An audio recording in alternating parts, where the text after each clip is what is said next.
तो दोस्तों इस कहानी की शुरुआत होती है एक कमरे से जिसमें एनी नाम की छोटी बच्ची सो रही होती है, जब अचानक कमरे का दरवाजा खुलता है और एक आवाज एनी को पुकारती है जिससे उसकी नींद खुल जाती है। एनी कहती है, पापा क्या ये आप हैं? तभी वो आवाज कहती है, सो जाओ बेटा। उसके बाद अचानक ये आवाज अजीब ढंग से गुर्राने लगती है। एनी डर कर रोने लगती है।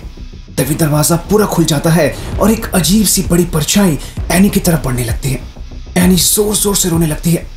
वो आवाज कहती है, चुप हो जाओ बेटा, मैं तुम्हारा पापा हूं। लेकिन एनी बुरी तरह से चीख चीख कर रोने लगती है। ये आवाज अब गुस्से में कहती है, मैंने कहा ना ये मैं हूं। और अगले ही पल एनी के बिस्तर के पास पड़ी फोटो पर खून की छींटें पड़ती हैं। कमरे में एकदम शांति छा जाती है। इस घटना के कुछ समय बाद हमें कहानी में एक परिवार दिखाया जाता है जिसमें विल ने अपनी पत्नी और इनकी दो बेटियां सीडी और सॉयर की मां को हाल ही में एक कार एक्सीडेंट में खोया होता है। इस घटना के कारण पूरा परिवार बहुत ज्यादा दुखी और टूट गया होता है। धीरे धीरे ये तीनों इस घटना को भुलाकर आगे बढ़ने की कोशिश कर रहे होते हैं। विल जो कि थेरेपिस्ट थे अपने घर पर ही पेशेंट्स को अटेंड करते थे। एक दिन लेस्टर नाम का एक आदमी बिना अपॉइंटमेंट के उनके घर पहुंच जाता है। विल उसे मना करते हुए कहते हैं कि वो बिना फोन पर कंसल्ट किए हुए नए पेशेंट से नहीं मिलते। लेकिन लेस्टर उनसे कहता है कि प्लीज मुझे किसी से बात करने की बहुत सख्त जरूरत है। अगर मैंने ऐसा नहीं किया तो पता नहीं मैं क्या कर जाऊंगा। विल लेस्टर की थेरेपी सेशन के लिए तैयार हो जाते हैं। लेस्टर सोफे पर बैठता है और कमरे के एक दरवाजे को खुला देखकर थोड़ा डर जाता है। वो विल को कहता है कि क्या आप प्लीज इस दरवाजे को बंद कर देंगे। विल को लेस्टर का बर्ताव कुछ अजीब लगता है। विल दरवाजे को बंद कर देते हैं और फिर लेस्टर को कहते हैं कि हमारे बीच जो भी बातें होंगी वो इस रिकॉर्डर में रिकॉर्ड होंगी, लेकिन तुम चिंता मत करो, ये कॉन्फिडेंशियल रहेगा। लेस्टर विल को बताता है कि सभी लोग सोचते हैं कि मैंने अपने तीनों बच्चों को मारा है, लेकिन मैंने ऐसा कुछ भी नहीं किया है। विल, तुमने हाल ही में अपनी वाइफ को खोया है, इसलिए मैं तुम्हारे पास आया हूँ। मुझे लगता है कि तुम मेरी बातों को अच्छे से समझ पाओगे। विल पूछते हैं, तो तुम्हारे बच्चे मरे कैसे? लेस्टर उन्हें बताता है कि मेरा पहला बच्चा 1 साल का होने से पहले ही बिना किसी कारण के मर गया और उसके ठीक 1 साल के अंदर अंदर मेरे बाकी दोनों बच्चे भी मर गए। विल कहते हैं, क्या उनकी मौत नेचुरल थी? लेस्टर कहता है, नहीं, इनकी मौत नेचुरल बिल्कुल नहीं थी। कोई चीज है जिसने मेरे बच्चों को मारा है। मुझे मेरे बच्चों ने बताया भी, लेकिन मुझे लगा ये उनका सिर्फ एक वहम है। फिर लेस्टर एक कॉपी से एक पेज फाड़कर विल को दिखाते हैं। विल कहते हैं, ये है क्या चीज? लेस्टर कहते हैं, ये वही चीज है जो आपके बच्चों की आत्मा को खा जाता है। विल का ध्यान पेपर के ऊपर लगे खून पर भी जाता है। विल लेस्टर की बातों से डर जाते हैं और एक बहाना बनाकर बाहर आ जाते हैं। उधर अंदर विल के ऑफिस में लेस्टर देखता है कि वो दरवाजा दोबारा से खुल गया होता है। विल बाहर आकर तुरंत पुलिस को फोन कर देते हैं और उधर लेस्टर ऊपर के कमरों की तरफ चला जाता है जहां सीडी अपने कपड़ों को वॉशिंग मशीन में धो रही होती है। सीडी अपने रूम की तरफ जाती है कि तभी उसे अपनी माँ के 8 रूम की तरफ से कुछ आवाज आती है। वो 8 रूम की तरफ जाती है। कमरे के बाहर लाल रंग का खून देखकर वो पूरी तरह से डर जाती है और नीचे गिर जाती है। लेकिन तभी वो देखती है कि इस लाल खून में कुछ नीला सा रंग भी कमरे के अंदर से बाहर आ रहा था। वो समझ जाती है कि ये असल में उसकी माँ की पेंटिंग कलर्स हैं। इसके बाद सीडी इस कमरे के अंदर घुसती है। सारा कमरा बुरी तरह से अस्त व्यस्त पड़ा होता है, जैसे यहाँ कोई लड़ाई हुई हो। तभी सीडी को इस कमरे के अलमारी से किसी की बात करने की आवाज आती है। सीडी एक छोटा सा चाकू लेकर इस अलमारी की तरफ बढ़ती है, लेकिन तभी किसी के दर्द के मारे करहाने की आवाज आती है और फिर एकदम से वो आवाज शांत हो जाती है। सीडी स्टोर का दरवाजा खोलकर अंदर घुसती है। अंदर गहरा अंधेरा होता है, लेकिन वहां कोई नहीं होता। तभी विल वहां दौड़ते हुए आते हैं और सीडी से पूछते हैं, तुम ठीक तो हो ना बेटा? वो फटाफट से लाइट जला लेते हैं, लेकिन उनकी आंखें फटी की फटी रह जाती हैं और जैसे सीडी भी पीछे मुड़ती है उसकी चीख निकल जाती है। विल तुरंत उसकी आंखें बंद कर देते हैं। असल में लेस्टर ने दरवाजे की हुक से खुद को फांसी लगाकर जान दे दी होती है। विल पुलिस को सारी घटना के बारे में बता देते हैं। पुलिस ऑफिसर कहती है, मुझे लगता है कि अपने बच्चों को मारने के बाद उसे बहुत गिल्ट फील हुआ और इसी के चलते उसने सुसाइड कर लिया होगा। तभी सीडी कहती है, लेकिन मैं जब उस कमरे में गई थी वो आदमी किसी से बात कर रहा था। मैंने कुछ अजीब सी आवाजें भी सुनी और फिर लड़ाई होने की आवाज भी मुझे उस अलमारी के अंदर से आई थी। वो पुलिस ऑफिसर कहती है, सीडी, एक बड़े आदमी ने खुद को फांसी लगाई है। गला घुटने से उसकी आवाज अजीब हो गई होगी, जिसे तुमने अजीब आवाज समझा, और क्योंकि फांसी लगने से वो तड़पा होगा तुम्हें ऐसा लगा जैसे अंदर लड़ाई हो रही है। इसके बाद रात को विल पहले सॉयर से मिलने जाते हैं क्योंकि उन्हें अपनी बच्चियों की चिंता हो रही थी आज की सुसाइड वाली घटना के कारण। वो पहले सॉयर को समझाते हैं और सुला देते हैं और फिर सेडी को आज की घटना के बारे में ज़्यादा ना सोचने के लिए कहते हैं। सेडी अपने पिता से कहती है, आपको आज की घटना से माँ की याद तो नहीं आई? मुझे तो उनकी बहुत याद आती है, मन बड़ा भारी सा फील होता है। आप तो ठीक है ना पापा? लेकिन विल कहते हैं, कल तुम डॉक्टर वेलर से इस बारे में खुल के बात करना। सेडी कहती है, लेकिन पिताजी मैं आपसे बात करना चाहती हूँ। लेकिन विल सेडी से खुल के बात नहीं करते और सेडी को सो जाने के लिए कहते हैं और वहां से चले जाते हैं। काफी रात हो जाती है। सॉयर अपने बिस्तर पर सो रही होती है जब अचानक उसकी अलमारी का लॉक घूमने लगता है, जिसके कारण उसकी नींद खुल जाती है और बहुत जोर से अलमारी का दरवाजा खुल जाता है, जिससे सॉयर डर कर बिस्तर पर उठकर बैठ जाती है। तभी उसे कोई चीज तेजी से उसके बिस्तर के नीचे जाता हुआ दिखता है। सॉयर बिस्तर के नीचे घबराते हुए दिखती है। वहां बहुत अंधेरा होता है। वो अपने हाथ में मौजूद लाइट बॉल को अंधेरे में लुढ़का देती है कि तभी उसे एक बहुत भयानक शैतान दिखता है, जिससे वो डर कर बिस्तर से नीचे गिर जाती है।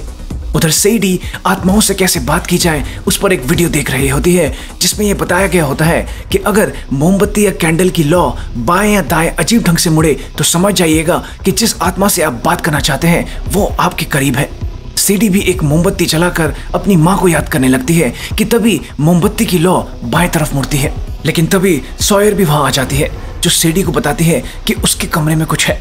सेडी कहती है, नहीं सॉयर, तुमने जरूर कुछ बुरा सपना देखा होगा। लेकिन जैसे ही वो सॉयर के करीब आती है उसके मुंह पर खून लगा होता है। सेडी थोड़ा डर जाती है, लेकिन ये खून असल में सॉयर के दांत से निकल रहा होता है जो टूटने वाला होता है। फिर सेडी सॉयर के इस दांत को निकालने के लिए एक धागे से उसके दांत को अपने कमरे की अलमारी से बांध देती है और सॉयर से कहती है कि 3 तक गिनने के बाद वो ये दरवाजा बंद कर देगी, जिससे उसका दांत निकल जाएगा। सीडी 1 और 2 की गिनती गिन ही रही होती है कि तभी दरवाजा अपने आप ही बंद हो जाता है। सॉयर दर्द से कड़ा उठती है और सीडी को भी समझ नहीं आता कि ये हुआ क्या। वो तुरंत सॉयर को गले लगा लेती है। सॉयर रोते हुए कहती है, तुमने तो कहा था 3 तक गिनोगी, तुमने पहले ही क्यों दरवाजा बंद कर दिया? इसके बाद सीडी सॉयर को अपने ही बिस्तर में एक लोरी सुनाकर सुला देती है। ये दोनों सो जाते हैं जब अचानक उस अलमारी के अंदर से भी वही लोरी की आवाज आने लगती है और फिर सॉयर के उस धागे से बंधे दांत को वो चीज अलमारी के अंदर खींच लेती है। अगले दिन सीडी और सॉयर डॉक्टर वेलर के पास थेरेपी सेशन के लिए पहुंचती हैं। सबसे पहले सीडी डॉक्टर वेलर को बताती है कि वो अभी भी अपनी माँ को महसूस करती है। डॉक्टर वेलर कहती है, जब हम अपने किसी करीबी को खो देते हैं तो ऐसा होता है। मैंने भी जब अपने पिता को खोया था, मुझे भी उनके होने का एहसास काफी समय तक होता रहा। इसके बाद डॉक्टर वेलर सॉयर से बात करना शुरू करती हैं। सॉयर उन्हें उस शैतान के बारे में बताती है जो उसे अंधेरे में दिखा था। सीडी डॉक्टर को बताती है कि ये उस आदमी के सुसाइड के बाद से सॉयर को दिखना शुरू हुआ है।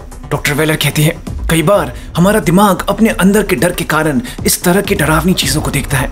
हम इसे तभी खत्म कर सकते हैं जब हम इसका सामना करें। जिसके बाद वो कमरे के पर्दे बंद कर देती है और एक लाल रंग की लाइट जला देती है।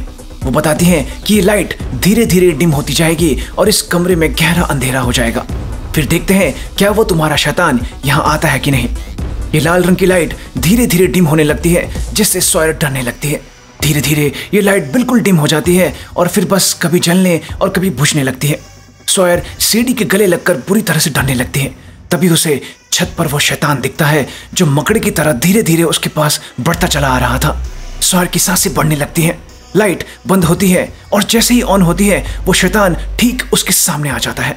तभी डॉक्टर वेलर कमरे की सारी लाइट जला देती है। वो शैतान वहां नहीं था। सीडी कहती है, देखा, तुमने कर दिखाया, ये सिर्फ तुम्हारा वहम है। फिर उसका ध्यान सॉयर के कपड़ों पर जाता है। सॉयर से डर के मारे अपने कपड़ों में टॉयलेट हो गई होती है। सीडी और डॉक्टर वेलर कहती हैं, कोई बात नहीं सॉयर, ऐसा हो जाता है। कुछ समय बाद ये दोनों बहनें बाहर बैठी होती हैं और अंदर डॉक्टर वेलर विल से बात कर रही होती हैं और उन्हें कह रही होती हैं कि मुझे तुम तीनों को साथ बैठाकर थेरेपी सेशन लेना होगा। तुम्हारे लिए अपनी बच्चियों से इस बारे में बात करना बहुत जरूरी है। लेकिन विल नहीं मानते और बच्चों को लेकर वहां से चले जाते हैं। इसी दिन रात को सीडी लेस्टर नाम के उस आदमी के बारे में इंटरनेट पर पढ़ने लगती है। उधर सॉयर अपने साथ लाइट बॉल को लेकर सोने की कोशिश कर रही होती है जब अचानक कमरे में कोई आता है और उसके बिस्तर पर बैठ जाता है। फिर उसे सीडी की आवाज आती है जो उससे कहती है, सोने की कोशिश कर रही हो सॉयर? सॉयर कहती है, सोने का तो पता नहीं, मैं ना मरने की कोशिश जरूर कर रही हूँ। सीडी कहती है, अरे ये सब तुम्हारा वहम है। तभी सॉयर अपने ऊपर से चादर हटाती है और देखती है कि कमरे में कोई होता ही नहीं। उधर सेडी अपने पिता के ऑफिस में पहुंच जाती है और उस रिकॉर्डिंग को सुनने लगती है। ऊपर सॉयर अपने बिस्तर पर डर के मारे उठकर बैठ जाती है जब अचानक उसके दरवाजे पर दस्तक होती है। वो दरवाजा खोलकर देखती है, वहां कोई होता ही नहीं। तभी सेडी के कमरे की लाइट फ्यूज हो जाती है। सॉयर सेडी के कमरे की तरफ जाकर उसे बुलाती है कि तभी सेडी की आवाज सॉयर के कान में कहती है, यह सिर्फ तुम्हारा वहम है। और कोई चीज सॉयर से होते हुए इनकी माँ के आर्ट्स वाले कमरे की तरफ भागती है। सॉयर डर के मारे उस तरफ देखने लगती है। उधर नीचे ऑफिस में सेडी को रिकॉर्डिंग को सुनते हुए लेस्टर की बेटे की ड्राइंग के बारे में पता चलता है और उसे सोफे के नीचे वो कॉपी भी मिल जाती है। कॉपी का वो पन्ना तो फटा हुआ होता है, लेकिन सेडी को उसके अगले पेज पर कुछ निशान दिखते हैं। ऊपर सॉयर धीरे धीरे अपनी माँ के आर्ट्स रूम की तरफ बढ़ रही होती है जब उसे सेडी की लोरी की आवाज सुनाई देती है। सॉयर कहती है, ये बिल्कुल भी अच्छा मजाक नहीं है सेडी। तभी सामने की तरफ से कोई सॉयर को गुस्से से बुलाता है। इस बार ये आवाज सेडी की नहीं थी। नीचे ऑफिस में सेडी एक पेंसिल लेकर कॉपी के पेज पर रगड़ने लगती है। ऊपर सॉयर अपने लाइट बॉल को उस डायरेक्शन में धकेल देती है जहां से आवाज आई थी। वो लाइट बॉल इस गलियारे के कोने में चला जाता है, वहां कोई नहीं होता। सॉयर चैन की सांस लेती है कि तभी कोई चीज उस बॉल को तोड़ देती है। नीचे ऑफिस में सीडी दंग रह जाती है क्योंकि कॉपी के पेज पर जो चित्र उभर कर आता है वो हूबहू जैसा सॉयर ने बताया था वैसा था। ऊपर सॉयर डर के मारे पीछे की तरफ हटने लगती है जब अचानक वो टूटा हुआ लाइट बॉल उसके पांव से टकराता है। उसके पीछे वो शैतान खड़ा था। नीचे ऑफिस में सीडी रिकॉर्डिंग को ध्यान से सुन रही होती है जिसमें लेस्टर किसी से बात कर रहा होता है और तभी उसकी बहुत तेज चीखने की आवाज आती है। इसके कारण सीडी चौंक पड़ती है और उससे वो रिकॉर्डिंग डिवाइस पानी में गिर जाता है। वो बाहर किचन में आकर उसे साफ कर रही होती है कि वहां की लाइट भी फ्यूज हो जाती है। वो लाइट को चेक करने के लिए आगे बढ़ती है कि तभी घर के बाहर एक गाड़ी गुजरती है जिसकी रोशनी में उसे छत पर एक पल के लिए वो कागज पर बना शैतान दिखता है। किचन में फिर से अंधेरा हो जाता है और सिर्फ उस शैतान की दो आंखें ही अब चमक रही होती हैं। सीडी डरते हुए पीछे हटती है और जैसे ही रोशनी करने के लिए फ्रिज का दरवाजा खोलती है छत पर कुछ भी नहीं होता। तभी ऊपर से सॉयर पीछे से आकर सीडी को मारने लगती है और कहती है, तुम ये सब कैसे कर रही हो अपनी आवाज को बदल बदल कर। तभी सॉयर को कॉपी पर बना वो शैतान दिख जाता है। सीडी सॉयर से कहती है, तुम्हें यही शैतान दिखता है ना? सॉयर कहती है, हाँ। क्या ये शैतान असली है? सीडी कहती है, मैं नहीं जानती, लेकिन मैं इसके बारे में पता करके ही रहूंगी। अगले दिन सीडी अपने दोस्त बेथनी के साथ लेस्टर के घर पहुंच जाती है। सीडी को घर पर कोई भी नहीं मिलता तो वो फ्रिज पर अपना नंबर लिख देती है और जाने लगती है कि तभी दूसरे कमरे से कुछ शॉर्ट सर्किट जैसी आवाज आती है। सीडी अंदर जाकर देखती है कि आवाज लाइट के प्लग से आई थी। वो प्लग जोड़ देती है और लाइट ऑन हो जाती है, जिसके कारण सीडी का ध्यान दीवार पर लगे हुए काले से अजीब फंगस पर जाता है जो ऊपर के कमरे की तरफ बढ़ता जा रहा था। सीडी इस चीज को फॉलो करते हुए ऊपर के कमरे में पहुंचती है जहां बहुत सारी फोटोज एक अलमारी के दरवाजे के पास लगी हुई थी। इनमें से एक फोटो में सीडी को एक काली परछाई भी दिखती है। सीडी इस अलमारी के दरवाजे को खोलती है कि तभी अचानक अलमारी के अंदर पड़े कैमरे में उसकी फोटो खिंच जाती है। फोटो में उसे अपने पीछे कोई खड़ा दिखाई देता है। वो जैसे ही पीछे देखती है वहां लेस्टर की वाइफ रीटा एक गन लेकर खड़ी होती है। रीटा कहती है, कौन हो तुम? क्या तुम और बच्चों की तरह ही ये देखने आई हो कि यहाँ भूत है कि नहीं? तुम लोगों के लिए ये सब मजाक है ना? सीडी कहती है, नहीं नहीं, मैं इस मतलब से यहाँ नहीं आई हूँ। आपके पति लेस्टर हमारे घर आए थे। फिर वो रीटा को वो ड्राइंग दिखाती है और उससे पूछती है कि ये क्या है। वो कहती है, भगवान से दुआ करो कि तुम्हें इसे कभी देखना ना पड़े। सीडी कहती है, मेरी छोटी बहन को तो ये शैतान दिखता है। रीटा कहती है, हे भगवान लेस्टर, तुमने ये क्या कर दिया? रीटा सीडी को बताती है कि यह शैतान दुखी और कमजोर लोगों को अपना शिकार बनाता है और ये तुम्हारा पीछा तब तक नहीं छोड़ता जब तक तुम्हारे परिवार के सभी लोग न मारे जाए। इस शैतान का नाम द बुगीमैन है। सीडी रीटा की इन बातों पर विश्वास नहीं करती। रीटा कहती है, मैं भी इन सब चीजों पर विश्वास नहीं करती थी, लेकिन अब अपने बच्चे को खोने के बाद करती हूँ। फिर वो बताती है कि ये बुगीमैन अपने शिकार के साथ पहले खूब खेलता है, अलग अलग आवाजें निकालकर उसे डराता है और फिर उसे मार देता है। ये शैतान रोशनी में नहीं आता। तभी रीटा सीडी को कहती है, अगर जिंदा रहना चाहती हो तो पीछे मत देखना, मेरी बात याद रखना, हमेशा रोशनी में रहना। इसके बाद वो अंधाधुंध गोलियां चलाने लगती है। सीडी वहां से भागते हुए बाहर आती है। बेथनी उससे पूछती है कि क्या हुआ, तो वो कहती है, कुछ नहीं, इस घर में एक पागल औरत रहती है। इसके बाद सीडी रात को अपनी माँ के सामान को बेसमेंट में चेक कर रही होती है, जहां उसे एक लाइटर और एक पुराना वीडियो रिकॉर्डिंग कैमरा मिलता है। सीडी कैमरे को ऑन करके अपनी माँ का एक पुराना वीडियो देखती है, जिसमें वो गाना गाते हुए कहती है कि मेरी आवाज़ बहुत बेकार है। इसके बाद सीडी लाइटर को जलाती है और कहती है, माँ अगर तुम आसपास हो तो प्लीज़ आ जाओ, हम तीनों को आपकी बहुत ज़रूरत है। तभी लाइटर की फ्लेम एक तरफ मुड़ने लगती है और सीडी को अपनी माँ की आवाज़ आती है, जो कहती है मेरी आवाज़ बहुत बेकार है। सीडी तुरंत पीछे कैमरे की तरफ देखती है, वो बंद पड़ा होता है। तभी बेसमेंट के अंधेरे कोने से कुछ आवाज़ आती है। सीडी अंधेरे में देखने के लिए आगे बढ़ती है। उसे ऐसा लगता है जैसे उसकी माँ अंधेरे में खड़ी है। वो आगे बढ़कर जैसे ही लाइट ऑन करती है, सीडी को एक पल के लिए उसकी माँ रोती हुई दिखती है, जो लाइट के ऑन होते ही गायब हो जाती है। सीडी को अपनी आंखों पर विश्वास ही नहीं होता। अगले दिन स्कूल में बेथनी सीडी को कहती है कि आज मैं अपने दोस्तों के साथ तुम्हारे घर आऊंगी, हम पार्टी करेंगे और इससे तुम्हारा थोड़ा मूड भी अच्छा हो जाएगा, ठीक है। रात को बेथनी और उसके दोस्त सीडी के घर आ जाते हैं।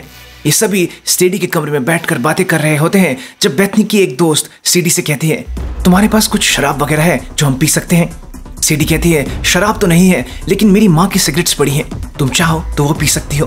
बेथनी सिगरेट का एक कश लेने के बाद सीडी को भी एक कश लेने के लिए कहती है। सीडी सिगरेट का एक कश लेती है, लेकिन उसके कारण उसे बहुत ही ज्यादा बुरी तरह से खांसी आने लगती है कि उसे ऐसा लगता है कि जैसे उसे उल्टी आ जाएगी।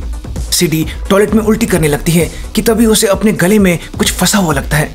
वो हाथ डालकर उस चीज को बाहर निकालती है तो ये सॉयर का वो धागे से बंधा हुआ दांत होता है, जिसे देख सीडी बुरी तरह से डर जाती है और वो दांत टॉयलेट में गिर जाता है। सीडी के दोस्त उसका हालचाल पूछने लगते हैं कि वो ठीक है कि नहीं। सीडी कहती है मैं ठीक हूँ। इसके बाद बेथनी की एक दोस्त कहती है क्या ये वही अलमारी है जहाँ उस आदमी ने खुद को फांसी लगाई थी। सीडी उन्हें आर्ट्स रूम के उस अलमारी के पास ले जाती है जहाँ लेस्टर ने खुद को फांसी लगाई थी। तभी इनमें से एक लड़की सीडी को इस अलमारी के अंदर बंद कर देती है।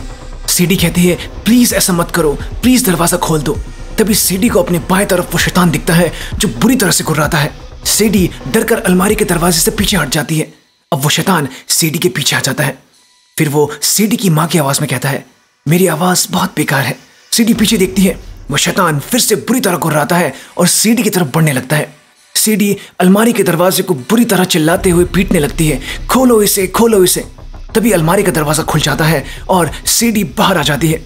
बेथनी कहती है सीडी हम बस मजाक कर रहे थे, तुम ठीक तो हो ना। सीडी अब भी बुरी तरह से कांप रही होती है। तभी बेथनी की दोस्त कहती है अरे कुछ नहीं, ये नाटक कर रही है और कुछ नहीं।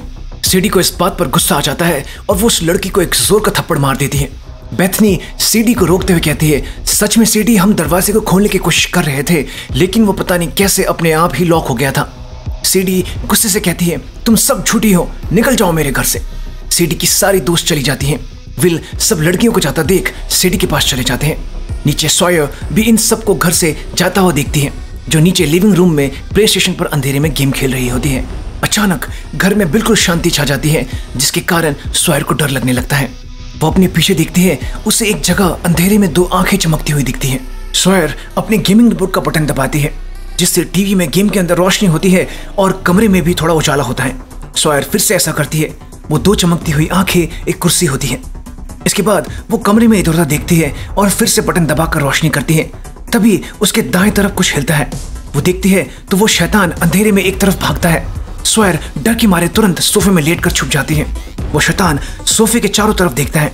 सॉयर अपनी सांस रोककर चुप बैठी रहती है। फिर वो शैतान चले जाता है। सॉयर धीरे से सोफे के पीछे देखते हैं, वहां कोई नहीं होता। तभी गलती से उससे रिमोट का बटन दब जाता है, जिससे टीवी में जोर की आवाज होती है। सॉयर एकदम चीख पड़ती है और फिर वो शैतान सॉयर को टीवी के ऊपर दिखता है। सॉयर वहां से भागने लगती है कि तभी वो शैतान उस पर हमला कर देता है और फिर जोर से टीवी के ऊपर उसे पटक देता है, जिसके कारण कमरे में बिल्कुल अंधेरा छा जाता है। ये आवाज सुनकर विल और सीडी भी नीचे दौड़े चले आते हैं।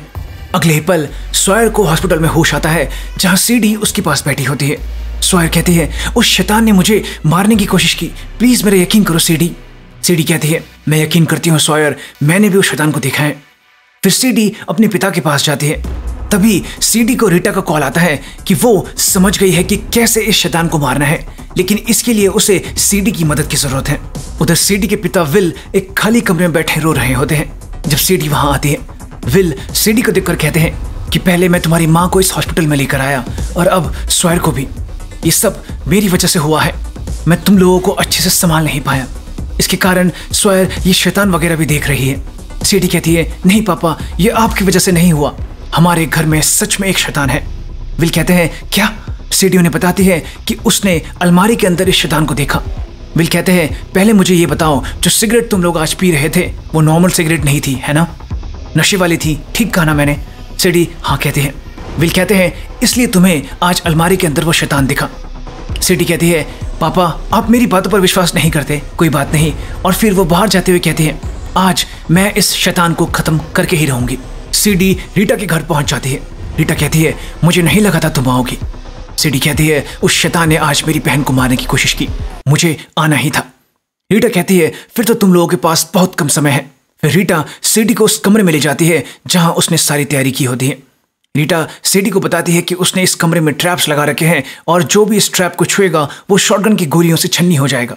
सीडी रीटा को कहती है, तुम्हें पूरा विश्वास है कि गोलियों से वो शैतान मरेगा? तभी रीटा सीडी को पीछे से गले से पकड़ लेती है और कहती है, ये जानने का बस एक ही तरीका है। फिर वो सीडी का सिर जोर से दीवार पर मारती है और उसके हाथों को एक पाइप से बांध देती है। फिर रीटा सीडी से कहती है, तुम चिंता मत करो, ये सिर्फ उस शैतान को यहां बुलाने के लिए है, मैं तुम्हें कुछ नहीं होने दूंगी। इसके बाद रीटा दीवार के पीछे छुप जाती है। कुछ देर बाद सीडी को आवाज आती है। वो शैतान सीडी का नाम पुकारता है और फिर गलियारे से होता हुआ कमरे की तरफ बढ़ने लगता है। धीरे धीरे सारी मोमबत्तियां बुझने लगती हैं और फिर वो शैतान कमरे में आ जाता है। सीडी के होश उड़ जाते हैं उस शैतान को देखकर और वो खुद को छुड़ाने की भरसक कोशिश करने लगती है। वो शैतान धीरे धीरे सीडी की तरफ बढ़ने लगता है और ठीक रीटा के लगाए हुए ट्रैप्स के पास आकर रुक जाता है, जैसे उसे इसका पता चल गया था। लेकिन फिर वो अचानक से सीडी पर हमला करने के लिए आगे बढ़ता है और इन ट्रैप्स को टच कर देता है, जिसके कारण चारों तरफ से उस पर शॉटगन की गोलियां बरस पड़ती हैं और वो चीखते हुए जमीन पर गिर जाता है और उसका खून भी बहने लगता है। उसी वक्त रीटा अपनी गन से उस पर गोलियां बरसाने लगती है। फिर वो खुश होते हुए सीडी से कहती है, लो तुम्हें तुम्हारे सवाल का जवाब मिल गया। लेकिन तभी वो शैतान एकदम से रीटा का गला पकड़ लेता है, जिसके कारण उसकी शॉटगन से गोली चल जाती है जो उस पाइप को तोड़ देती है जिससे सीडी बंधी थी। सीडी तुरंत अपने हाथ की रस्सी को तोड़ने लगती है। उधर वो शैतान रीटा को गले से हवा में उठा देता है। रीटा उसे बुरी तरह से गोलियां मार रही होती है लेकिन उसे कोई असर ही नहीं होता। रीटा चीखते हुए सीडी से मदद मांगती है और फिर वो शैतान रीटा के 2 टुकड़े कर देता है। उसी वक्त सीडी अपनी रस्सियां भी तोड़ देती है। अगले ही पल वो कमरे से बाहर निकलकर भागने लगती है और उस शैतान से बचते हुए सीढ़ियों से नीचे पहुंचती है। वो शैतान भी उस पर हमला करने वाला होता है कि ऐन वक्त पर सीडी उस पर लाइट को मोड़ देती है, जिसे देखते ही वो शैतान वहां से भाग जाता है। सीडी रीटा के घर से खुले में बाहर आ जाती है। तभी उसे अपने पिता विल का फोन आता है। वो कहते हैं, तुम कहाँ हो? हम दोनों तुम्हें कितनी देर से ढूंढ रहे हैं। सीडी कहती है, आप लोग कहाँ पर हो? विल कहते हैं, हम घर पहुंच चुके हैं। सीडी कहती है, नहीं डैड, चाहे कुछ भी हो जाए घर के अंदर मत जाना, आप लोग प्लीज किसी तेज रोशनी वाली जगह पर चले जाओ। प्लीज डैड मेरी बात सुनो।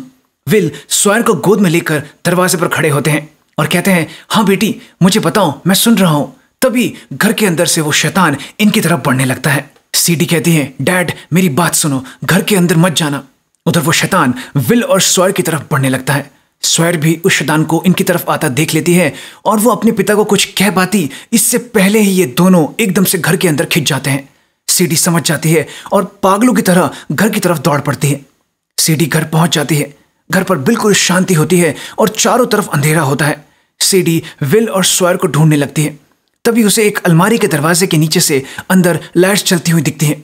वो जैसे ही दरवाजा खोलती है अंदर स्वयर होती है जो उसकी आंखों पर पेपर स्प्रे छिड़क देती है। सीडी कहती है, स्वयर ये मैं हूं, डरो मत। फिर सीडी स्वयर से पूछती है कि पापा कहाँ है? स्वयर कहती है, वो शैतान रोशनी से बहुत ज्यादा डरता है, इसलिए मैंने खुद को इन लाइट से लपेट लिया और वो शैतान पापा को वहां नीचे बेसमेंट में ले गया है। सीडी स्वयर से कहती है, उस शैतान को चोट लगती है, मैंने देखा है। हम माँ को खो चुके हैं बहन, अपने पापा को अब हम नहीं खो सकते, हमें उन्हें बचाना ही होगा। इसके बाद सीडी और स्वयर बेसमेंट में पहुंच जाते हैं। पूरे बेसमेंट में वही अजीब सी काली फंगस चारों तरफ फैल चुकी होती है। ये दोनों अपने पिता को ढूंढने लगती हैं जब अचानक स्वयर की लाइट्स की तार कहीं फंस जाती है। वो जोर से तार को खींचती है जिसके कारण केरोसिन की एक बोतल नीचे गिर जाती है। फिर स्वयर आगे बढ़ने लगती है कि तभी वो अपनी बहन से टकरा जाती है। सीडी किसी चीज की तरफ देख रही होती है। स्वयर भी उसी तरफ देखती है। उसके होश उड़ जाते हैं। वो शैतान अंधेरे में इनके पिता विल को पकड़े बैठा होता है। तभी वो शैतान इन दोनों पर छलांग लगाकर इन्हें गिरा देता है। सीडी फटाफट स्वैर को पकड़ लेती है, लेकिन पीछे से ये शैतान इन पर एक अलमारी को गिरा देता है, जिसके कारण स्वैर बेहोश हो जाती है और सीडी अलमारी से निकलकर उठने की कोशिश कर रही होती है कि वो शैतान सीडी के ऊपर आकर बैठ जाता है। सीडी उसे अपने हॉकी से रोकने की कोशिश करती है, लेकिन वो शैतान उस हॉकी को 2 हिस्सों में तोड़ देता है। जिसके बाद अचानक इस शैतान का मुंह खुलने लगता है, जिससे पहले तो 2 हाथ निकलते हैं और सीडी के चेहरे को पकड़ लेते हैं। फिर इस शैतान के मुंह के अंदर से एक और छोटा सा शैतान निकलता है, जो सीडी की आत्मा को उसके अंदर से खींचने लगता है। सीडी बहुत कोशिश करती है बगल में पड़े हॉकी के टुकड़े को पकड़ने की, लेकिन वो ऐसा नहीं कर पाती। पर तभी सीडी के पिता विल वहां आते हैं और इस टुकड़े को उठाकर इस शैतान के पेट में गाड़ देते हैं। ये शैतान दर्द से चिल्ला उठता है और फिर विल को जोर से मारकर एक दीवार की तरफ फेंक देता है। तभी स्वैर को भी होश आता है और वो अपने पिता के पास दौड़ पड़ती है, लेकिन ऐसा करने के कारण उसके लाइट्स की वायर अलग हो जाती है और उसके शरीर पर लिपटी सारी लाइट्स बंद हो जाती हैं। पूरे बेसमेंट में अब बिल्कुल घना अंधेरा छा जाता है। सीडी चीखते हुए स्वैर को ढूंढने लगती है। किस्मत से स्वैर उसे मिल जाती है। ये दोनों एक दूसरे को गले लगाकर बुरी तरह से डरने लगती हैं। तभी इनके पिता विल इनकी माँ की लाइटर को जला लेते हैं। ये दोनों फटाफट अपने पिता के पास जाती हैं और सीडी उनके हाथ से लाइटर लेकर विल को उठाने लगती हैं, लेकिन विल के पाँव में बहुत ज्यादा चोट लगी होती है, जिसके कारण वो उठ नहीं पाते। धीरे धीरे वो लाइटर बुझने लगता है और एक बार फिर पूरे बेसमेंट में घना अंधेरा छा जाता है। ये तीनों बुरी तरह से घबरा जाते हैं, क्योंकि ये जानते थे कि अब वो शैतान इन पर हमला करेगा। सीडी लाइटर को जलाने की कोशिश करने लगती है, लेकिन लाइटर नहीं जलता और जब जब सीडी लाइटर को जलाती, उन्हें उसकी हल्की रोशनी में शैतान इनकी तरफ आता हुआ दिखता। धीरे धीरे वो शैतान इनके करीब आता जा रहा था। सीडी भी लाइटर को जलाने की भरसक कोशिश कर रही थी और बिल्कुल ऐन वक्त पर अचानक लाइटर चमत्कारी ढंग से बहुत ज्यादा तेज चलने लगता है, जिसके कारण वो शैतान वहां से भाग जाता है। सीडी लाइटर के लौ को देखती है, जो अजीब ढंग से एक तरफ मुड़ भी रही होती है। वो समझ जाती है कि उसकी माँ की आत्मा उनकी मदद कर रही है, लेकिन अगले ही पल स्वैर चीखती है। वो शैतान इन लोगों पर दूसरी तरफ से हमला कर देता है। तभी गलती से स्वैर के हाथों पेपर स्प्रे चल जाता है, जो सीडी के लाइटर की आग पर गिर आग की एक बहुत बड़ी लपट पैदा कर देता है, जिसके कारण वो शैतान झुलसकर एक तरफ गिर जाता है। तभी सीडी स्वैर से वो पेपर स्प्रे मांगती है और फिर वो इस शैतान को आग की लपटों से बुरी तरह जलाने लगती है, लेकिन ऐन वक्त पर स्प्रे भी खत्म हो जाता है। सीडी अभी सोचने लगती है कि मैं अब क्या करूं। तभी स्वैर दौड़ते हुए आती है और इस शैतान पर केरोसिन छिड़क देती है, जिसके बाद सीडी अपनी माँ की लाइटर को जलाकर इस शैतान के ऊपर फेंक देती है। अगले ही पल वो शैतान आग की लपटों से घिर जाता है और बुरी तरह से जलने लगता है। जैसे जैसे शैतान जलता जा रहा था, अलग अलग इंसानों की चीखने की आवाजें इन्हें सुनाई देने लगती हैं। इसके बाद उन काली अजीब सी फंगस को भी आग लग जाती है। ये सारी फंगस जल जाती है, वो इंसानी चीखें भी शांत हो जाती हैं और वो शैतान भी पूरी तरह से जलकर खत्म हो जाता है। पूरे घर में आग लग चुकी थी। ये दोनों बहनें अपने पिता को लेकर धीरे धीरे बेसमेंट से बाहर जाने लगती हैं। सीडी आखिरी बार अपनी माँ के कपड़ों को देखती है, जो जलकर खत्म हो रही थी। इसके बाद ये तीनों घर के बाहर पहुंच जाते हैं। इनके सामने इनका पूरा घर आग की लपटों से घिर जाता है। कुछ समय बाद ये तीनों बैठकर डॉक्टर वेलर की थेरेपी सेशन को अटेंड करते हैं, जहां विल रोते रोते कहते हैं, इन दोनों की मां के जाने के बाद मैं बहुत डर गया था कि कैसे मैं इन्हें संभालूंगा, लेकिन मेरी बेटियां बहुत बहादुर और समझदार हो चुकी हैं। मुझे इनकी चिंता करने की कोई जरूरत नहीं। जिसके बाद ये तीनों गले मिलकर रोने लगते हैं। ये तीनों इस थेरेपी सेशन के बाद बाहर जा रहे होते हैं, जब डॉक्टर वेलर सीडी को बुलाती हैं। सीडी अंदर जाती है, लेकिन वहां कोई भी नहीं होता। तभी इस कमरे की अलमारी का दरवाजा अपने आप खुल जाता है। सीडी एकदम सहम जाती है। वो इस दरवाजे के पास पहुंचती है और उसे खोलने लगती है कि तभी पीछे से डॉक्टर वेलर आ जाती हैं और कहती हैं, मुझसे कुछ काम था सीडी। सीडी कुछ नहीं कहती और पीछे मुड़कर उस अलमारी के दरवाजे को बंद कर देती है।